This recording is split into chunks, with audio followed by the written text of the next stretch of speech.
Hello বন্ধুরা, good morning. তোমরা কেমন আছো? আশা করি তোমরা সকলেই খুব ভালো আছো। আমরা কিন্তু বেশ ভালো আছি। তো দেখো ছাদ থেকে আমাদের মাঠটা কেমন দেখতে লাগছে, কুয়াশাচ্ছন্ন, আবার রোদ উঠেছে। আর এই দিকে সকাল সকাল দেখো ব্ল্যাঙ্কেটটা আমি রোদে দিয়েছি, কারণ এটা আজকে রোদে দিয়ে তুলে রাখবো, কারণ এখন তো গরম পড়ে গেছে, আর লাগে না, বেকার খাটে পড়ে থাকে। তো যেটা দেখানোর জন্য তোমাদের নিয়ে আসলাম, দেখো আমাদের ছাদে গাছে স্ট্রবেরি হয়েছে, বুঝতে পারছো? দেখো কী সুন্দর, তাই না? দেখো এর পাশেও হয়েছে, দেখো এই দিনটা তো পুরো খাওয়ার মতনই হয়ে গেছে। আর এটা হচ্ছে ড্রাগন ফল গাছ। কেমন হয়েছে তোমরা কমেন্ট করে জানাবে।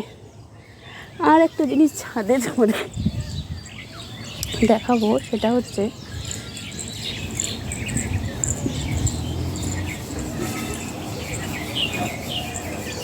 বলো তো এটা কী গাছ? কে কে বলতে পারবে? খুব বাজে গন্ধ বেরিয়েছে কিন্তু।